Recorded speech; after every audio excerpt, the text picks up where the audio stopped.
You are watching live special coverage of the 2025 Mackinac Policy Conference here on Mackinac Island, and I am joined by Michigan Senator Gary Peters. Always good to have you back at the big desk. Great to be with you, as always. So, Senator, I don't need to tell you, making headlines in and out of D.C., right, is this massive bill passed by the U.S. House.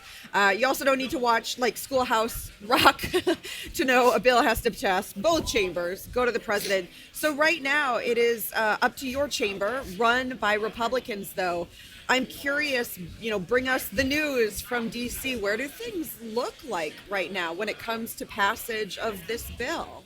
Well, as you know, it passed very narrowly. One vote out of the House now comes to the Senate.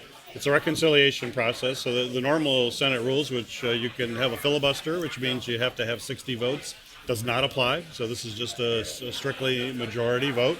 Republicans have 53 members, so they can pass this without Democrats. But certainly we're going to do everything we can to have a say in what actually gets out and certainly push aggressively for issues that we care about. One of them, first and foremost, is to protect Medicaid and to health care. I mean, right now, looking at some of the analysis of the House bill, we're talking about hundreds of thousands of people here in Michigan are going to be without health care as a result of this bill. We know there's huge tax breaks for billionaires and the wealthiest folks. And while doing all that, the Republicans are also going to add about $4 trillion to the national debt, which was just, our credit rating was just reduced because of what Wall Street is seeing happen in Congress, and now the Republicans are feeding into that. So I know there's some apprehension from some of my Republican colleagues. I've talked to them. Some of them, though, want to have deeper cuts. Some of them want to not. It's really uncertain as to how that's going to end up playing. But they have a fairly narrow majority there too. 3 or 4 senators can have a big say on the Republican side as to where it goes. And we'll know more when I get back Monday. I'll be leaving this beautiful place here in Mackinac to go back to D.C. To be back in D.C. and we'll have more substantive conversations with my colleagues on both sides of the aisle. Yeah.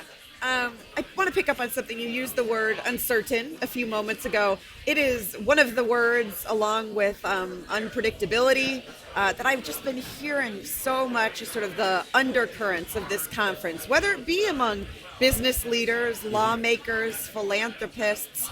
You have been in public service in Michigan for so long, both in the state and at the federal level. I'm curious what the uncertainty means from your point of view going back into the Senate and what you're hearing from state leaders here in Michigan while you're here on the island. Well, the level of uncertainty is unprecedented. Right. We had that kind of uncertainty and unpredictability in the first Trump administration. The difference, though, is in that first administration, he had a number of cabinet officials that would actually push back on the president and say, I don't think this is really a good idea and we shouldn't do it. Those folks are not in this administration. I can tell you, we do go through the appointment process in the Senate. We have to confirm cabinet and other high-ranking officials. And his only criteria, which is very clear, his only criteria is loyalty. That you basically say yes to everything the president says. And if you don't agree, you don't say a word. And your job is to go out and just basically support the president 100%, never questioning anything. And so when you have a president who, it appears, certainly from looking from the outside in, his views depend on how he woke up that morning, what he's thinking that morning. We're seeing that with tariffs, for example. Are they on? Are they off? Are they postponed? What they are. It's a seat-of-the-pants kind of decision-making with no checks, no guardrails.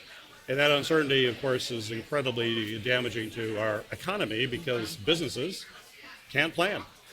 If you're a business owner, and I spent 20 years in the finance business prior to being in public service, you want to have some certainty. Even if you don't like the rules, and they may not be ideal, if you have rules, you can adjust. You'll figure it out.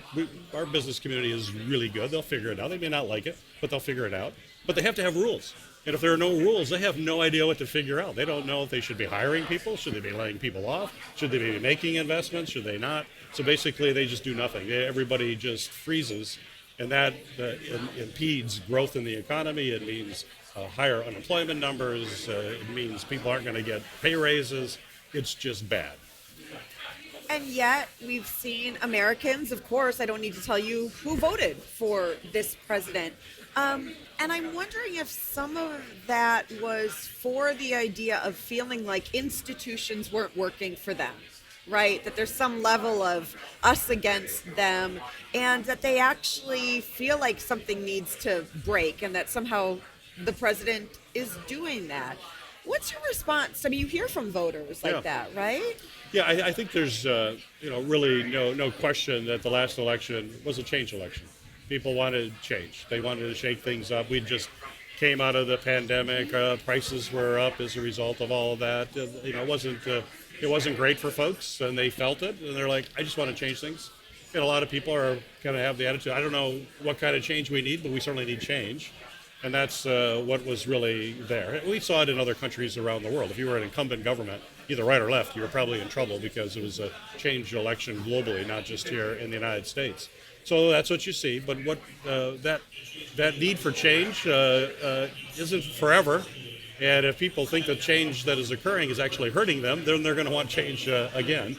And that's what you're seeing, folks. If you look at consumer confidence right now about the future, it is just sinking pretty rapidly. In fact, the University of Michigan consumer sentiment is the lowest it's been since 2009 in the financial crisis. That shows you Americans are not real happy right now. Yeah, it's a lot to take in right now.